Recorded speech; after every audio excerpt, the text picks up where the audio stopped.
독일에서 심리학을 전공하고 한국에서 강의와 저술로 유명했던 명지대학교의 김정은 교수라는 분이 계셨습니다. 이 김정은 교수가 모든 것을 버리고 일본으로 떠난 적이 있습니다. 그 이유는 그림을 공부하기 위해서였죠. 교토에서 4년 동안 자취하면서 외로움과 씨름하며 책을 썼습니다. 그 책 제목이 가끔은 격하게 외로워야 한다. 외로움이 인생에 활력을 제공하는 자양분이라는 것입니다. 우리 개혁주의 장로교 신학의 뿌리라고 할 수 있는 많은 영향을 미친 칼빈은 제네바에서 개혁을 추진하다가 3년간 스트라스부르로 쫓겨납니다. 그런데 거기서 개혁가 부서를 만나서 교육적인 사명을 배웠고 다시 제네바로 돌아와서 개혁의 중추 세력을 기르는 핵심 인물이 되게 됩니다. 따라서 여러분, 우리가 외로워지거나 쫓겨나거나 은둔하는 게 꼭 나쁜 것만은 아닙니다. 예수님도 30년 그 무명 시절의 끝에 광야에서 40일 동안 금식 기도를 하시고 시험을 통과하신 후에 비로소 무명에서 유명으로 인생이 전환되는 것을 볼 수가 있습니다. 우리 광일교 성도님들도 믿음으로 훈련되어서 어떠한 시험이든지 승리하시고 하나님 앞에서 쓰임받는 인생이 되시기를 주님의 이름으로 축원합니다. 자, 그런데 오늘 본문 말씀 보면 좀 특이한 것이 있습니다. 그게 무엇일까요? 예수님이 마귀에게 시험을 받는 장소로 인도하시는 분이 누구라고 본문에 기록되어 있습니까? 4장 1절에 보시면 성령에게 이끌려라고 말씀하고 있습니다. 성령에게 이끌려. 성령에게 이끌려 마귀에게 시험을 받았다는 것입니다. 이 말씀의 의미가 무엇일까요? 이 말씀의 의미. 성령이 마귀에게 시험 받도록 이끄시기도 하시는구나. 여러분, 눈이 번쩍 띄어지지 않습니까? 이 의미가 무엇일까요? 결론적으로 말씀드리면 이 시험의 목적은 예수님께서 마귀의 시험을 이기심으로 예수님이 진정 성령 충만한 하나님의 아들이심을 드러내는 데 있습니다. 예를 들어서 제가 좀 쉽게 설명을 해드리겠습니다. 자동차 한 대를 공장에서 완성해서 만들었습니다. 그럼 여러분 바로 시판할까요? 공장에서 만들었으니까 바로 시판합니까? 아닙니다. 그 차가 가진 성능이 제대로 된 것인지 이 차가 안전한 것인지를 반드시 먼저 테스트를 합니다. 그래서 가장 추운 곳도 한번 가보게 하고 또 눈길도 운행해 보게 하고 아주 낮은 기온의 나라에 두기도 하고 반대로 아주 뜨거운 열기에 얼마나 차가 잘 버티는지 또 시험합니다. 다양한 시험 과정을 거쳐서 비로소 품중을 보증하는 것이죠. 성령께서 마귀에게 시험을 받으시는 것으로 예수님을 이끌었다는 것은 이제 예수님이 드디어 공적인 사역, 공생애를 시작할 하나님의 아들로서 모든 준비가 다 되셨음을 나타내 보이시는 것입니다. 마귀의 시험을 이기셨다는 것은 이제 드디어 성부 하나님의 구원 계획을 이루시는 하나님의 아들로서 모든 준비가 다 되셨다는 것을 입증하는 것입니다. 자, 누가 마귀에게 시험받는 장소로 예수님을 인도하셨다고요? 성령입니다. 성령님께서 마귀에게 시험받도록 이끄셨다는 겁니다. 여기에 우리 신앙생활에 영적 비밀이 있습니다. 그런데 여러분, 이 시험 받으신 때가 언제이죠? 오늘 본문 말씀 보십시오. 예수님께서 광야에서 40일 동안 금식하신 이후입니다. 밤낮으로 금식 기도하신 이후에 시험을 받으셨다는 거예요. 여러분, 우리가 경험해 봐서 어느 정도 잘 아시겠지만 큰 은혜를 받고 나면 그 다음에 무엇이 기다리고 있던가요? 큰 은혜를 받고 나면요, 그 다음에 큰 시험이 기다리고 있습니다. 그런데 그 시험을 잘 믿음으로 이기잖아요. 하나님의 반드시 복이 임하는 것을 볼 수 있어요. 거의 공식과도 같아요. 성경에 나와 있는 모든 한번 시험들을 봐보세요. 그 시험을 믿음으로 이긴 자에게 하나님이요 엄청난 복을 주시는 것을 볼 수 있어요. 그러니까 시험 받는다고 해서 꼭 나쁜 것은 아닙니다. 예수님도 이 시험 이후에 본격적인 이제 하나님의 아들로서 공생애를 시작하는 것을 볼 수가 있어요. 큰 영적 체험을 하고 난 다음에 정말 하늘을 날것 같은 놀라운 경험을 했는데 그 다음에 놓여진 우리의 현실을 살펴볼 때에 험난한 광야길이 펼쳐질 때가 많습니다. 여기 앉으신 우리 성도님들 청년 시절에 또는 어린 시절에 수련회 가가지고 저녁 집회 때 눈물 콧물 다 흘리면서 회개하면서 하나님께서 부어주시는 은혜를 받으신 적 있으시죠? 분명히 있을 겁니다. 그런데 수련회 복귀하고 일상으로 돌아가면서부터 어떻게 되던가요? 그때부터 본격적인 마귀의 시험이 시작되는 것을 아마 다 경험해 보셨을 줄로 압니다. 큰 은혜 받은 다음에요, 본격적인 이제 시험이 있어요. 네가 하나님의 아들이냐? 이렇게 시험한다는 거예요. 진정 하나님의 자녀인 것은 일상의 삶 속에서 각종의 시험을 이기는 과정을 통해서 드러나게 됩니다. 자, 아브라함의 예를 한번 들어볼까요? 아브라함이요, 하나님의 말씀, 하나님의 음성을 듣고 순종했습니다. 너는 고향 친척 아비의 집을 떠나서 내가 내게 지시할 땅으로 가라. 내가 큰 민족을 이루게 하겠고 내 이름이 창대해질 것이다. 복이 되게 할 것이다. 이러한 하나님의 말씀과 약속대로 아브라함은 모든 안전적인 삶을 다 포기하고 기득권을 다 포기하고 마치 모험하듯이 길을 떠납니다. 하나님의 말씀에 순종했어요. 그런데 여러분, 가나안 땅에 들어갔더니 무엇이 찾아옵니까? 부귀영화 성공 출세가 찾아왔습니까? 아니에요. 기근이 옵니다. 시험이 오는 거예요. 순종했더니 즉시 놀라운 기적이 일어나고 풍성한 복이 임하는 것이 아니라 기근이 먼저 와요. 시험이 먼저 오는 것을 볼 수가 있습니다. 여러분, 다윗의 경우는 어떻습니까? 다윗이 무슨 잘못을 했습니까? 사울 왕에게 쫓길 만한 일을 한 적이 있나요? 그런데 다윗은요 13년 동안이나 사울 왕에게 쫓겨서 광야 생활을 합니다. 모든 이스라엘 군사들과 백성들이 두려워하고 있는, 심지어 사울 왕 자신도 두려워 떨고 있는 골리앗을 쓰러뜨린 것 말고 무슨 잘못을 저질렀기에 도대체 왜 13년간 광야에서 도망자 신세로 살아야 하느냐 하는 것이죠. 엘리야는 어떻습니까? 엘리야가 갈멜산에서 850대 1의 영적 전투에서 대승을 거두었습니다. 거짓 우상을 섬기는 거짓 선지자들과 엘리야가 누가 참 하나님이신지를 한번 겨루어보자. 영적 대전투가 벌어졌죠. 그런데 그 다음에 그에게 기다리고 있었던 것은 무엇입니까? 대승을 거두었음에도 불구하고 아방의 부인 이세벨에게 쫓겨서 광야에서 큰 시련을 겪지 않았습니까? 엄청난 영적 대승을 거뒀음에도 불구하고 그의 입에서 나오는 소리가 무엇이었습니까? 제발 나 좀 데려가 주세요. 나 이제 그만 죽여주세요. 죽고 싶습니다. 그런 고백을 하는 영적 아이러니를 경험한다는 것입니다. 그러면 예수님은 어떠십니까? 예수님도 오늘 본문 직전에서 요단강에서 세례를 받으시죠. 세례를 받으시면서 하늘이 열리고 하나님의 음성이 들렸습니다. 뭐라고요? 이는 내 사랑하는 아들이요 내 기뻐하는 자라고 하는 음성을 들었습니다. 그럼에도 불구하고 예수님께서 그 이후에 가셔야 할 곳은 어디였습니까? 화려한 왕궁이었습니까? 아니에요. 광야였던 것을 알 수가 있어요. 왜 광야로 보내셨을까요?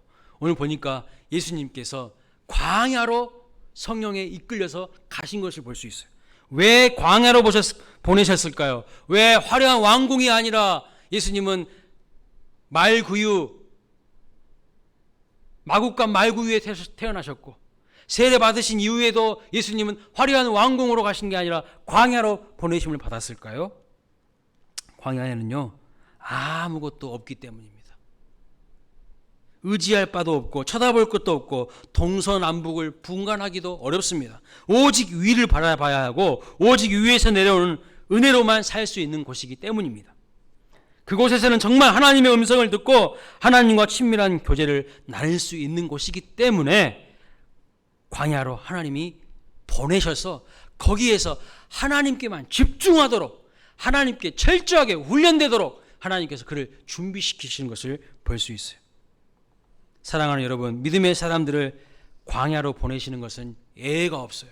모든 하나님은 믿음의 사람들을요 다 광야로 보내십니다. 모양이 다를 뿐 다 인생 광야의 길을 경험하게 하시는 거예요. 그러나 광야에 있다는 것은 어떤 의미일까요?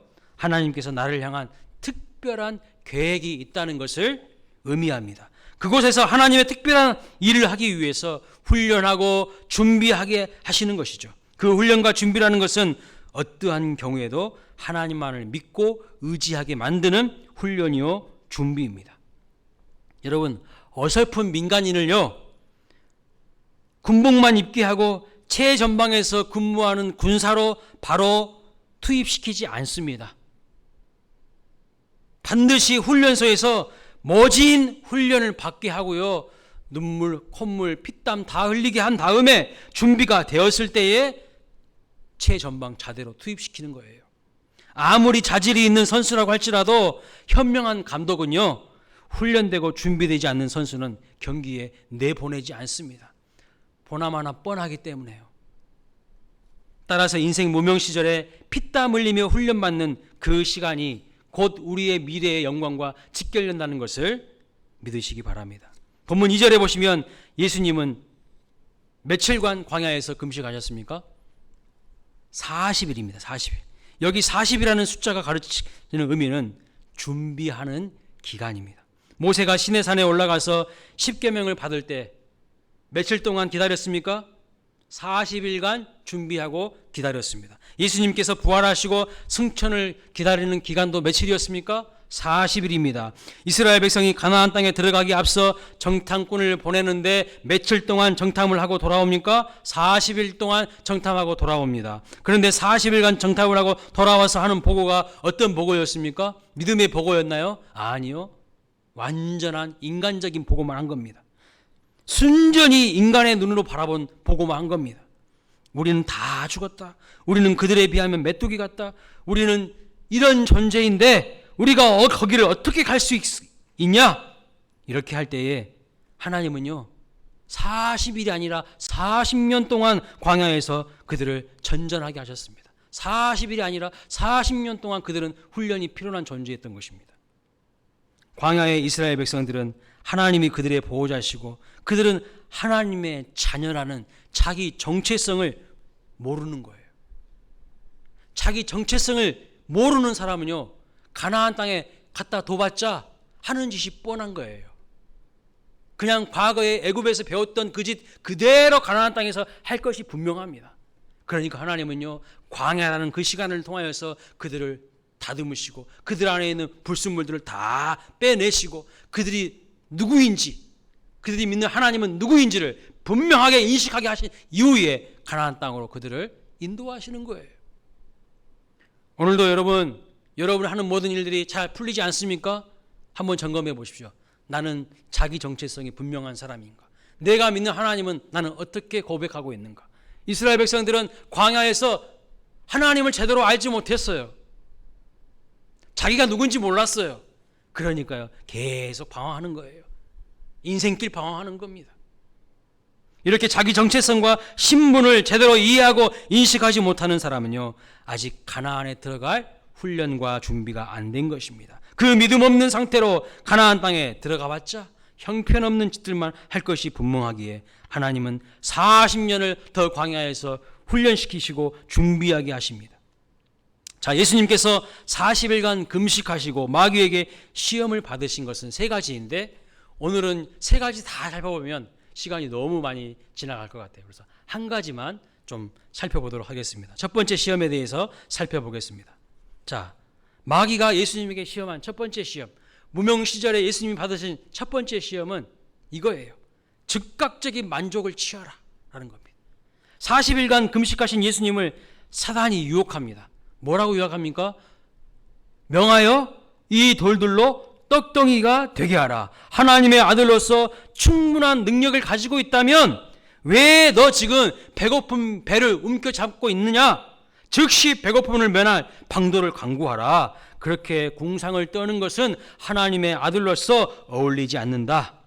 이렇게 유혹하고 있는 거예요. 여러분, 얼마나 지금 이 유혹이 화끈한 조언처럼 보입니까? 얼마나 설득력 있는 말입니까? 우리나라 말에 이런 말이 있죠. 금강산도 식후경. 빨리빨리를 좋아하는 우리에게 확 다가오는 유혹입니다. 배고프니까 40일 동안 금식하지 않았니? 배고프잖아. 빨리 움켜진 굶주린 배를 채워야지. 그러니까 이 돌들을 명하여서 떡덩이가 되게 한번 해봐. 이렇게 유혹을 하는 거예요. 대한민국 사람들은요, 배달하는 음식이 조금만 늦어도 잘 참지 못합니다. 그렇죠? 빨리빨리에 우리는 너무 길들어 있어가지고 인내하지 못하고 절제하지 못하고 참지 못해요. 역사적으로 일어난 사실 중에 사람이요, 인육을 먹을 때도 있었어요. 그 사람이 못 배워서, 그 사람이 무식해서 그런 게 아닙니다. 정말 먹을 것이 없어서 굶어 죽기 직전일 때에는요, 모든 것이 무엇으로 보이냐면 먹을 것으로 보입니다. 그런 경험 해보셨습니까? 제가 군대 생활할 때 훈련소에서 훈련 받는데요, 얼마나 목이 마른지 갈증이 심한지. 제가 5월 달에 군대에 입대했는데 날씨도 너무 좋으니까요, 모든 훈련을 다 FM으로 시키는 거야. 막 7월 8월이면 너무 더워서 잠도 좀 재우기도 하고, 일사병으로 쓰러지니까 훈련 제대로 안 시켜요. 근데 5월 달 이 한 봄에는요, 날씨가 너무 좋으니까 훈련 다 FM으로 다 제대로 시키는 거야. 얼마나 목이 타는지. 옆에 논에 또랑이 흘러가고 있는데요, 그 또랑으로 달려가서 또랑에다 고개를 팍 쳐박고 물을 그냥 마시고 싶더라고요. 여러분, 한번 배고파 보세요. 모든 것이 다 먹을 거로 보인다니까요. 오죽했으면 사람 고기를 먹어. 이게 지어낸 이야기가 아니라 역사적으로 있었던 사건들이에요. 인간의 가장 기본적인 욕구 가운데 하나가 무엇입니까? 생존의 욕구예요. 먹고 살아야 되는 거예요. 그런데 마귀는 항상 이런 것으로 우리에게 시험한다는 거예요. 인간다운 삶을 위해서 가장 기본적이고 필요한 것인데 그것을 가지고 우리를 미혹하고 무너뜨리려고 하려고 하는 것입니다.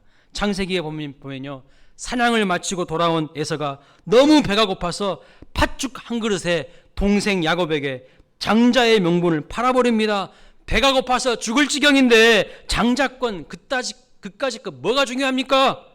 배고프니 정상적인 생각과 판단을 할 수 없어서 그 팥죽의 유혹을 이기지 못하고 장자의 명분을 팔아버립니다. 그러나 여러분, 분명히 아십시오. 히브리서 12장 16절에 이렇게 말합니다.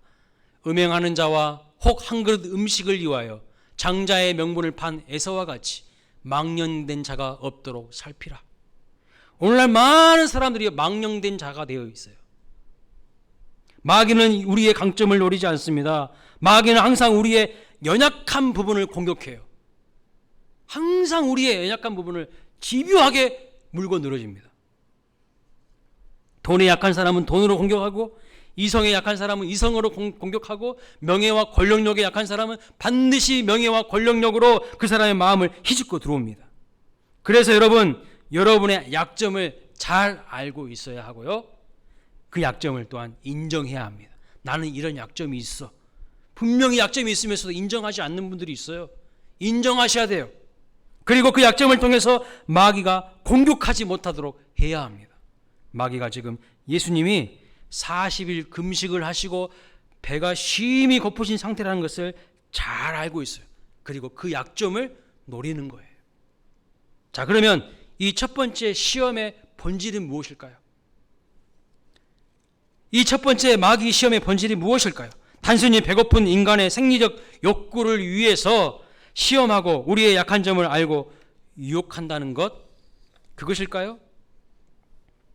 그것도 중요하겠지만 그것보다 더 중요한 이 시험의 본질은 예수님의 답변 속에 들어있어요. 자, 4절 말씀 보겠습니다.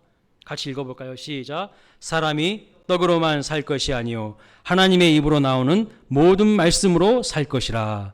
이 말씀 속에 마귀 유혹의 본질이 담겨져 있어요. 드러나 있어요. 마귀는요, 항상 우리에게 어떻게 말합니까? 떡만 있으면 되잖아. 너 지금 배고파서 죽을 것 같은데, 너 지금 먹고 살기도 힘든데 무슨 신앙 따위가 중요해? 무슨 하나님 말씀 따위가 중요해? 무슨 예배 따위가 중요해? 먹고 사는 거에 집중해. 그렇게 마귀가 유혹한다는 거예요. 예배드리고 신앙생활 한다고 밥이 나오냐 돈이 나오냐 이렇게 유혹하는 겁니다. 너 하나님의 아들이라며, 너 능력 있잖아. 하나님 의지하지 말고 독립적으로 네 힘으로 먹을 것을 위해서 살아. 이렇게 지금 유혹하는 것입니다. 그래서 첫 번째 마귀 시험의 본질은 하나님 없이도 살 수 있고 하나님 말씀 없어도 살 수 있다는 유혹이에요. 먹고 사는 것만 있으면 되는 거 아니냐는 것입니다. 즉 다시 말씀드리면 하나님 무시하고 하나님 말씀 무시하고 하나님으로부터 독립하라는 유혹입니다. 너 스스로에게도 무한한 잠재력과 가능성과 능력이 있으니 하나님 따위 의지하지 말고 네 스스로 독립적으로 멋지게 한번 살아봐. 돌이 떡떡이 되게 한번 만들어봐. 그렇게 말하고 있는 거예요. 그런데 이런 마귀의 유혹은 우리로 하여금 어떻게 할까요? 하나님으로부터 멀어지게 하는 거예요. 하나님으로부터 분리되게 해서 자기 스스로 살아가는 인생이 되게 만들고 결국에는요 우리의 인생을 파멸시키려고 하는 거예요. 하나님으로부터 멀어지면 파멸인 거예요. 여러분, 물고기에게 너 물을 떠나서 자유롭게 살아봐라 하는 것은 정말 자유롭게 되라는 말인가요? 죽으라는 의미인가요? 죽으라는 거예요. 물고기에게 너 물 떠나서 한번 자유롭게 살아봐. 그것은 죽으라는 이야기예요. 나무에게 땅을 떠나서 살라고 하는 것은 나무에게 땅을 의지하지 말고 너 스스로 강하게 되라는 말입니까? 천만의 말씀입니다. 죽으라는 말입니다. 물고기는 물 속에 있어야 진정한 자유가 있고 생명이 있고 행복이 있는 거예요. 나무가 땅으로부터 독립되고 뿌리가 땅 밖으로 나와서 자기 마음대로 살아가는 것이 강해지거나 매력적이거나 멋있는 것이 절대 아닙니다. 마찬가지로 사람은요 떡으로만 살아가는 존재가 아니라는 거예요. 하나님의 말씀으로 살아가는 존재라는 것을 예수님께서 분명하게 마귀에게 선포하고 있는 것을 볼 수가 있어요. 그런데 오늘날도 우리는 떡만을 위해서 살아갈 때가 많이 있습니다. 신앙 따위 뭐 그게 밥 먹여줘.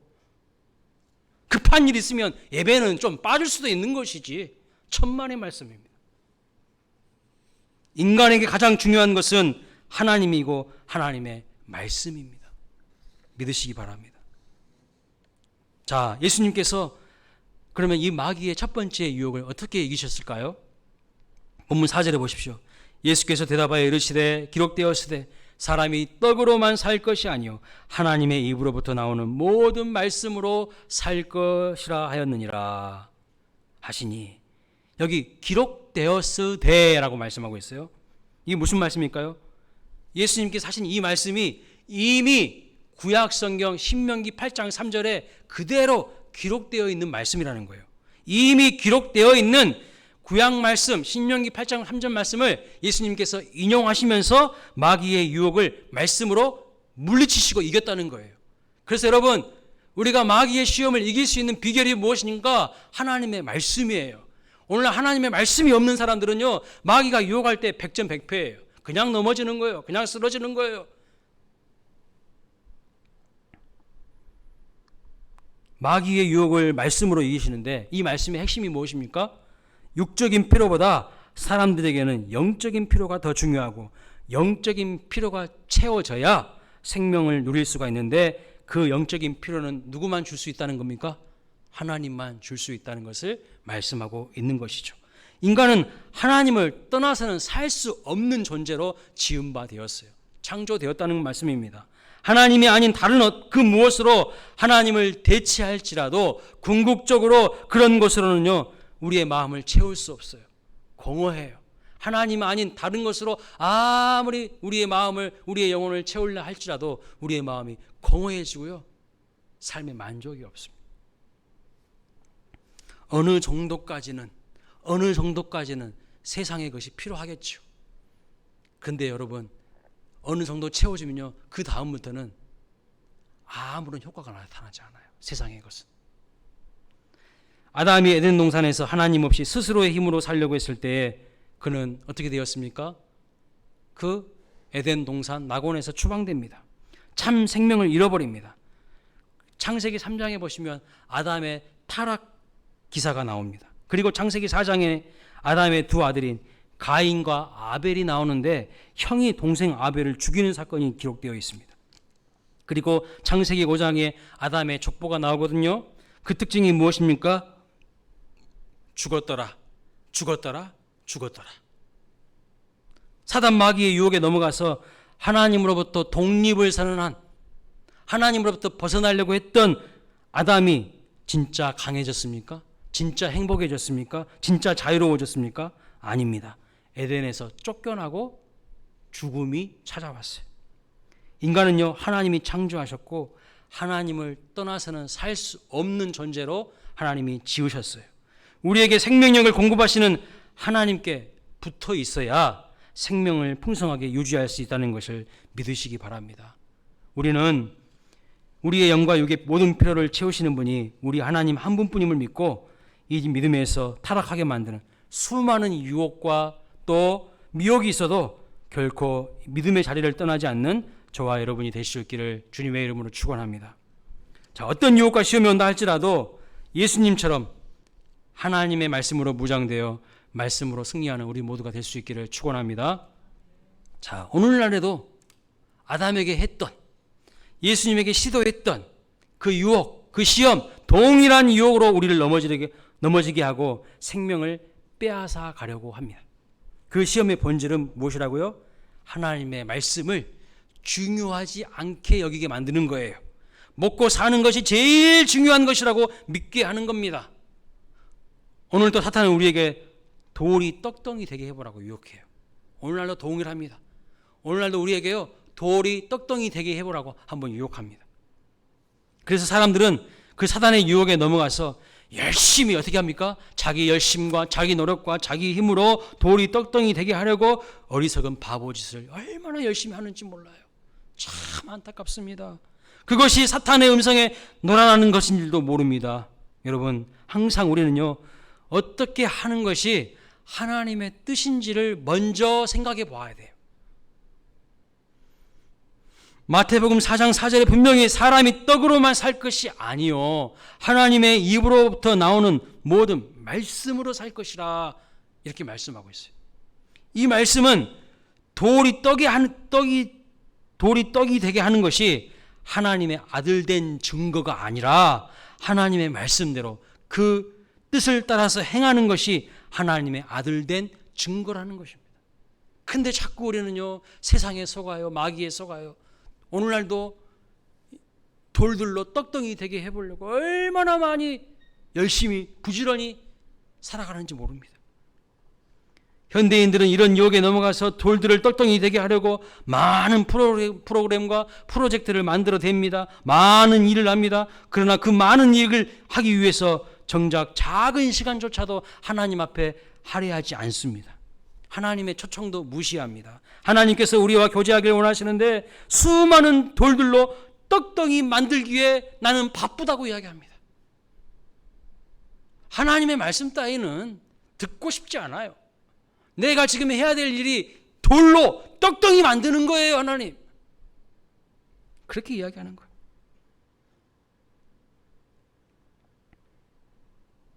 하나님의 말씀을 묵상하라 해도 형식적으로 대충 얼렁뚱땅. 그리고 우리는 이야기합니다. 옆에 사람에게 너는 돌로 떡덩이 몇 개 만들었어? 1개 만들었어? 2개 만들었어? 돌로 떡덩이 비스무리한 것을 만들어 놓고 서로 비교하기 위해 급급하고 서로 비교하면서 남보다 못하면 열등감에 빠지고, 그게 바로 현대인의 모습이라는 것을 성경은 말씀하고 있어요. 하나님은 우리에게 돌로 떡덩이 만들라고 하신 적이 없어요. 그럼에도 하나님의 말씀을 듣고 묵상하는 것은 너무나도 시간이 아깝다고 합니다. 못하겠다고 합니다. 여유가 없다고 합니다. 우선순위가 아주 잘못되어 있습니다. 마귀의 유혹에, 세상의 유혹에 빠져서 잘못된 인생을 점점 시들어가는 인생을 살아가는 거예요. 뿌리 뽑힌 나무가, 뿌리가 땅에 박혀 있어야 되는데 뿌리 뽑힌 나무가 어떻게 열매를 맺고 활기가 있겠어요? 점점 시들어져 가는 거죠. 그러다가 죽는 겁니다. 오늘날 많은 사람들이요, 자기를 증명하기 위해서 바벨탑을 쌓고 있지만 그것이 모래성이라는 것을 몰라요. 하나님은 우리가 돌을 떡덩이로 만들기 위해서 많은 일을 하는 인생이 아니라 하나님의 말씀대로 사는 것이 중요하다고 말씀하십니다. 많은 일을 하지 않아도 좋아. 많은 일을 하지 않아도 좋아. 하나님의 말씀대로 작은 일에 순종하는 것, 그것을 하나님은 우리에게 더 기대하고 원하시는 거예요. 오늘날 많은 사람들이 너무 바빠서, 너무 일이 많아서 주님 앞에 앉아 있을 여유가 없다고 이야기합니다. 정말 그럴까요? 정말 그럴까요? 오늘 목사인 저에게도 주님이 말씀하십니다. 지목사, 많은 일 하려고 하지 마. 내가 너에게 원하는 것, 내가 성도들에게 원하는 것은 많은 일이 아니다고 하십니다. 돌이 떡덩이 되게 하는 거 아니라고 말합니다. 하나님의 말씀이 생명인 줄 알고 그 말씀을 사모하고 그 말씀을 묵상하고 그 말씀 앞에 머물러 있어야 한다는 거예요. 돌을 떡덩이 되게 하려고 일하다가 세월 다 보내고 나중에 헛되고 헛된 인생이라고 후회하지 말고 조급함을 버리고 충분한 시간을 가지고 하나님 앞에 앉아서 주의 말씀을 들으시기를, 주의 말씀에 경청하시기를, 주의 말씀을 묵상하시기를, 주님과 친밀한 교제를 누리시기를 하나님이 강력하게 우리에게 원하고 계시는 거예요. 예수님은요, 마르다와 마리아 이야기에서 마르다처럼 일하기에 분주하고 바빠서 말씀 듣는 자리에서 멀어져 있는 사람보다 말씀을 듣는 자리에 앉아있는 마리아에게 훨씬 좋은 편을 선택했다고 예수님께서 칭찬하셨습니다. 우리는 무명의 시절에 이런 사탄의 시험의 본질과 정체가 무엇인지를 제대로 파악하고 하나님의 말씀으로 무장되어 승리해야 합니다. 그렇지 않으면요, 아무리 유명해져도, 아무리 세상에서 화려한 바벨탑을 쌓아도 그것은요, 하나님이 후 불어버리시면 금방 날아갈 모래성에 불과한 거예요. 오늘날 많은 사람들이 자기의 이름을 위하여서 모래성, 화려한 모래성을 쌓고 있어요. 그런데요, 여러분, 파도가 한번 팍 와서 때리면 그것은 흔적도 없이 사라지는 거예요. 오늘 사탄의 유혹은 하나님과 하나님의 말씀 따위는 중요하지 않아, 오직 육체의 욕심을 위하여서 살아가라고 유혹합니다. 그러나 갈라디아서 6장 7절 8절에서 하나님은 분명하게 이렇게 말씀하시죠. 어떻게 해요? 같이 한번 읽어보겠습니다. 시작.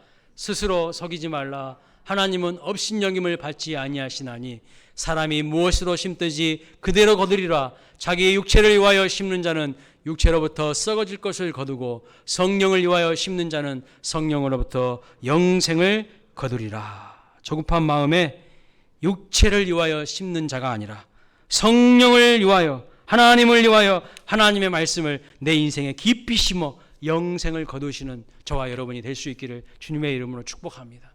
무엇을 심으시겠습니까? 육체를 위하여 썩어질 것을 거두는 인생이 아니라 정말 하나님이 주시는 기쁨과 영생을 거두는 우리의 삶이 될 수 있기를 주님의 이름으로 축복합니다. 아멘.